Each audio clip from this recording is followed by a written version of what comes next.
पढ़ाई लिखाई शिक्षा की बात करें तो जन स्वराज पार्टी, नई पार्टी चुनावी मैदान में उतरी है बिहार के। पीके ने आज सबसे पहले ये दावा किया था, सबसे पहले मैं उम्मीदवार उतारूंगा। 51 ही उतारे हैं, पर पढ़े लिखे उम्मीदवारों की भरमार दिखाई दी। ये राजनीति की नई बयार भी साबित होगी क्या?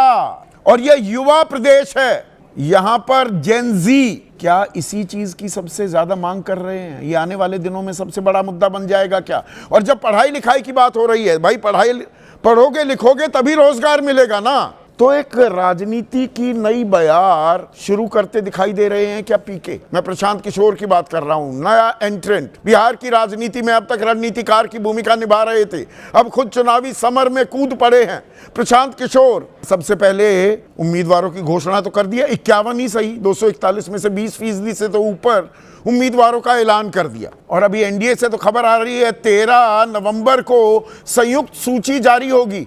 तब तक प्रशांत किशोर क्या सारे उम्मीदवारों का ऐलान कर चुके होंगे? और इन उम्मीदवारों में नाम किस किस के हैं, ये बड़ा दिलचस्प है। केसी सिन्हा, ये कई यूनिवर्सिटीज के चांसलर रह चुके हैं, गणित पर किताब भी लिखी है। आर.के. मिश्रा, आईपीएस, पूर्व महानिदेशक होमगार्ड्स। Doctor A K. दास जाने माने डॉक्टर हैं। यदुवंश गिरी, ये पटना हाई कोर्ट में वरिष्ठ वकील हैं, सीनियर एडवोकेट हैं। बीपीएससी पेपर लीक, ये बहुत बड़ी समस्या है बिहार की। सर पटकता रह जाता है युवा। एक पेपर का तैयारी करे 2 लाख रुपए लगते हैं तैयारी में, 2 लाख रुपए एक साल में। नीतीश कुमार 1000 रुपए देने की भी बात कर रहे हैं महीना। 20 से 25 साल के वो युवा जो 12वीं पास हैं या जो ग्रेजुएट हैं, 1000 रुपए में काम हो जाएगा। तो उन्होंने ये केस लड़ा था। और जेपी सिंह, ये आईपीएस अधिकारी हैं, हिमाचल प्रदेश काटर के थे, तो ये अपने गांव, अपने घर, अपने प्रदेश आ गए हैं। तो ये राजनीति की एक नई पहल है क्या? और ये पहल मैं क्यों कह रहा हूं, थोड़ा सा अब इस पर गौर कीजिए। किस पार्टी में कितने पढ़े लिखे लोग हैं? पढ़ाई लिखाई पर कोई तवज्जो तरजीह राजनीति में रही नहीं गई है।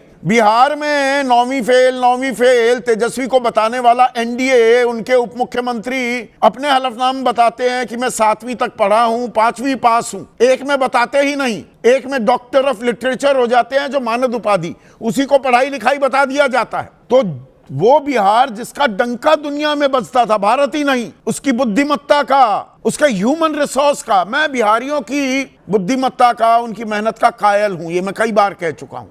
आईएएस, आईपीएस, बड़े से बड़े ओहदों पर भरमार है बिहारियों की, पर राजनीति में वो क्यों नहीं दिखता है आज की तारीख में? पहले होता था। अब कितने पढ़े लिखे नेता हैं, इसका मैंने आंकड़ा निकाला। एडीआर है sauce, association for democratic reforms. 62 उम्मीदवार आरजेडी के ऐसे थे जो गूठा छाप से लेकर 12वीं तक पढ़े थे। 62, इनमें से 32 जीते भी, कोई 5वीं पास, कोई 7वीं पास, कोई 10वीं पास। बीजेपी के 42, इनमें जीते 29, जेडीयू के 45, जीते 17, 12वीं पास, चपरासी लगेगा।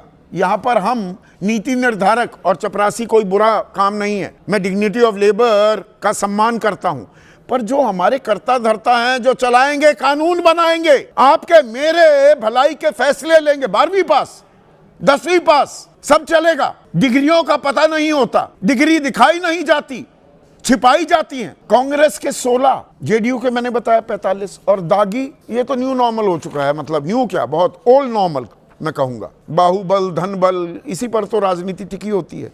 आरजेडी के 54 उम्मीदवार जो जीते दागी थे, 73% उम्मीदवार दागी। बीजेपी के 47, 64%, जेडीयू के 20, 47%, कांग्रेस के 16, 84%, सीपीआई-एमएल के 10, 83%, एआईएमआईएम के 100% स्ट्राइक रेट। पांचों के पांचों दागी। दाग अच्छे हैं जी, क्योंकि हम राजनीति में हैं जी, क्योंकि हम नेता बनने जा रहे हैं जी, और हम बैठकर ताली बजाते रहे जी। ऐसे ही राजनीति चलेगी क्या जी?